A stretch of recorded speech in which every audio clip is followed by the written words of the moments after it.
Audit की new video के साथ मैं आपके पास आई हूँ। प्रिंसिपल ऑफ ऑडिट, आज पढ़ेंगे principle of audit. Following are the basic principle, ये सारे जो है बेसिक प्रिंसिपल है। स्टार्ट करते हैं। इंटीग्रिटी, इंटीग्रिटी मतलब honesty, objectives and independence. The auditor should be honest since the audit, जो ऑडिटर है वो हॉनेस्ट होना चाहिए जब वो अपने ऑडिट का काम कर रहा है, और ऑब्जेक्टिव उसका ऑब्जेक्टिवफुल होना चाहिए, पर और उसके बाद इंडिपेंडेंट होना चाहिए, किसी पर डिपेंड नहीं होना चाहिए, फेयर और ऑब्जेक्टिव व्यू देना चाहिए। Confidently, the auditor should be keep the information obtained during the auditing confidently, मतलब जो भी हुआ है सब क्लियर, ऑडिट का जो भी प्रॉब्लम है या फिर जो भी फ्रॉड या फिर एरर आ रहा है वो सब वो क्लियर बताए। He should be disclose the information of any third party, वो किसी थर्ड पार्टी को इंफॉर्मेशन ना दे।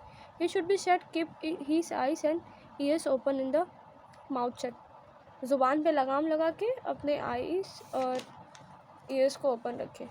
स्किल एंड कॉम्पिटेंस, स्किल्ड होना चाहिए, ऐसा नहीं है कि मतलब उसको आता ना हो। ट्रेनिंग, एक्सपीरियंस एंड कॉम्पिटेंस होना चाहिए, उसको सब कुछ आते रहना चाहिए, उसका क्वालिफ़िकेशन होना चाहिए, क्वालिफाइड होना चाहिए, प्रोफेशनल क्वालिफ़िकेशन उसके पास होना चाहिए। इट शुड बी, उसमें क्या क्या आता है, CA change the companies law, decision of court.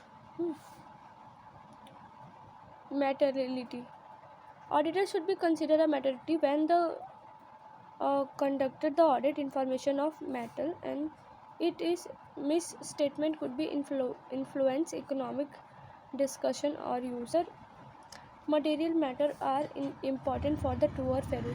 जो material information ज़रूरी है किसके लिए, ट्रू और फेयर व्यू के लिए।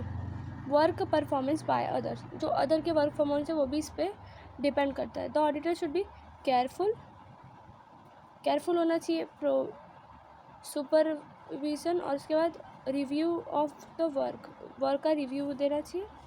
और फीस असिस्टेंट से सारी उसको इंफॉर्मेशन उसकी कंपनी के बारे में लेना ज़रूरी है। He should satisfied himself to work done interim audit is reliable, internal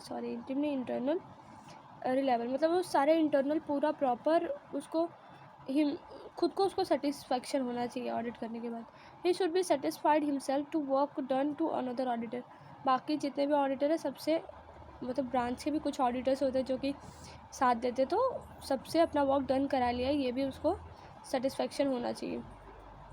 he should satisfy himself that work done by the joint auditor to reliable, जो जॉइंट ऑडिटर ने उसके साथ में वो किया वो भी रिलायबल होना चाहिए, मतलब सही हो गया सारे काम, वो उसको प्रॉपर देखना पड़ेगा। ही should be satisfied himself work done by the expert, जो भी एक्सपर्ट है उन्होंने जो काम किया है वो बराबर है, वो भी उसको चेक करना पड़ेगा, जैसे लॉयर, वेल्यर, वो सब। डॉक्यूमेंटेशन मैटर करता है जब ऑडिटिंग करने जाते हैं। Important provision to evidence of audit, evidence होता है एक ऑडिट का, विदाउट डॉक्यूमेंट जैसा आप प्रूव नहीं कर सकते ना कि ऑडिट हुआ है कि नहीं हुआ है। अब कौन से में बेसिक प्रिंसिपल पे, जो बेसिक प्रिंसिपल है अपना उसके हिसाब से ऑडिटिंग हुआ है कि नहीं उसको प्रूफ देना पड़ेगा, एविडेंस देना पड़ेगा। Planning, why should be auditor plan his work, the auditor should be plan the work enable him to conduct the effective audit करने के लिए, और फिर इफ़िशियंस टाइम मैनर, मतलब बराबर टाइम पे बराबर तरीके से ऑडिट करने के लिए उसको प्लानिंग करना ज़रूरी है। What should be based on the audit plan, the audit plan should be based on the knowledge और क्लाइंट बिजनेस, नॉलेज पे डिपेंड करता है और क्लाइंट बिजनेस, मतलब जो क्लाइंट पे डिपेंड करता है, क्लाइंट का बिजनेस कैसा चल रहा है उसके ऊपर ऑडिट डिपेंड करता है। What should be scope to cover the audit plan, क्या क्या स्कोप आता है। The audit plan should be a made cover among the other things, जैसा acquiring the knowledge, client accounting system, policy, उसके बाद internal control product, उसका process, जो internal control उसका नॉलेज अक्योर करना है, क्लाइंट के अकाउंटिंग सिस्टम को समझना पड़ता है, देन ऑडिट कर सकते हैं। Establishing expert degree to relying be place to internal control को भी देखना पड़ता है कि मतलब उसका डिग्री उसको डिसाइड करना पड़ता है। Determine the programs and nature, timing and extent of the process of the performance, वो प्रोसेस देखना है, परफॉर्मेंस कैसा हो रहा है, वो सब नेचर और उसका ऑडिटिंग जिसका कर रहा है उसका नेचर, टाइमिंग सब देखना पड़ता है। Coordination of the work to perform, जो वर्क किया है उसको परफॉर्मेंस भी देखना पड़ता है।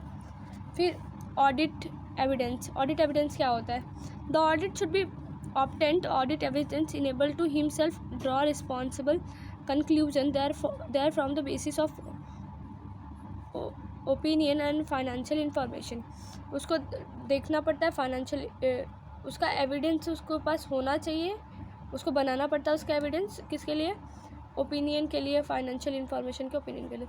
What the type of auditor evidence should be obtained by auditor, कौन से टाइप का एविडेंस ऑडिटर के पास होना चाहिए? Auditor should B obtain the sufficient appropriate auditor evidence, sufficient होना चाहिए, मतलब कि जो भी वो काम करना है उसके हिसाब से सफिशिएंट होना चाहिए।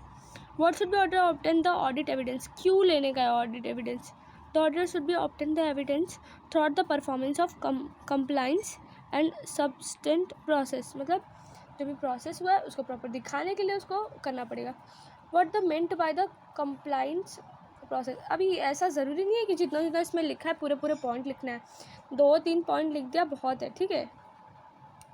Accounting system and control, who responsible for the accounting system and control? Management responsible to maintaining the acquire accounting system, incorporate various internal control, extend the appropriate of the size and nature of the business। जो management है वो responsible है सारे उसके कौन सा accounting system क्या भी जो भी फॉलो कर रहा है सबके लिए कौन रिस्पॉन्सिबल होता है? मैनेजमेंट रिस्पॉन्सिबल होता है उसके size nature of the business के लिए। What the assurance should be auditor obtained regarding the accounting system of the control? The auditor should be reasonable, assure himself to accounting system is educate and the all accounting information which should be recorded in the face being recorded.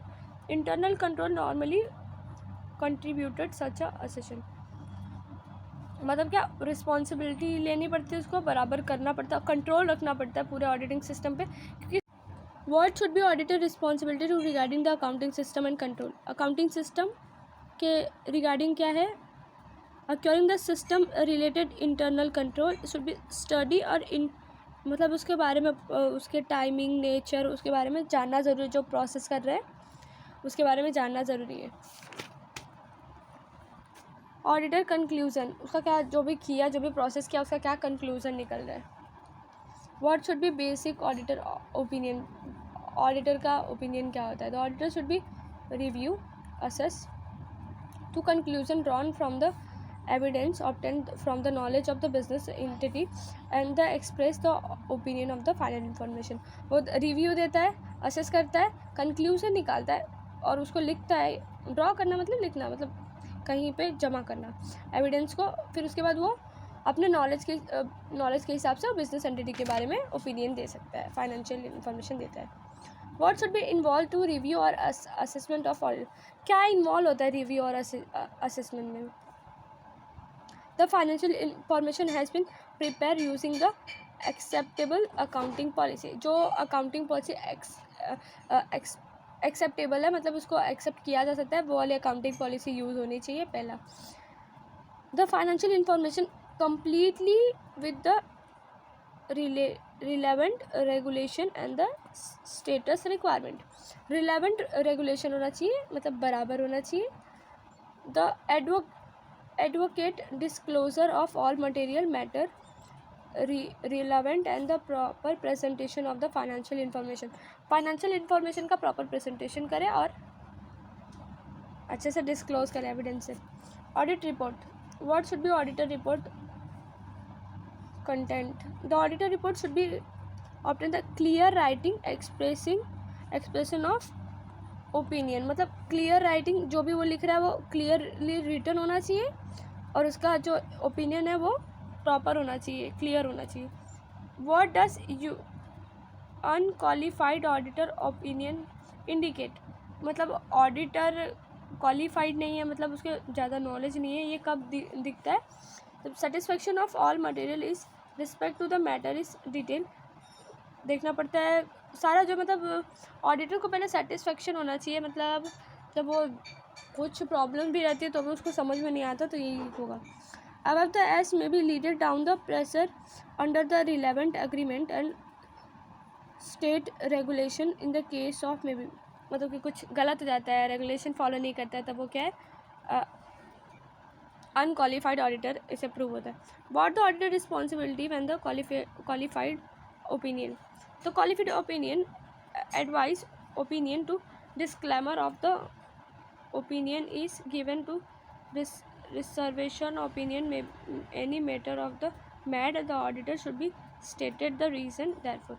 और कुछ भी problem हुआ है तो अगर वो अच्छा auditor है, मतलब क्वालिफाइड ऑडिटर है, ये कैसे प्रूव होगा? जब जो भी मैटर हुआ है उसको वो डिस्क्लोज करे, प्रॉपर उसका एविडेंस दे, ऐसा नहीं बस बोल के नहीं, प्रॉपर उसका एविडेंस दे, तो वो क्या हो गया, प्रॉपर ऑडिट रिपोर्ट बनाने के लिए ज़रूरी हो जाएगा वो सब चीज़ें. ठीक है, रिवीजन कर लेते हैं. फिर प्रिंसिपल ऑफ ऑडिट, इसमें आएगा इंट्रीम, ऑब्जेक्टिव और इंडिपेंडेंस, उसके बाद कॉन्फिडेंटली, उसके बाद स्किल, और फिर मटेरियल, फिर performance by the other, documents, planning, audit evidence, accounting system, internal control, auditing conclusion और ऑडिटिंग रिपोर्ट.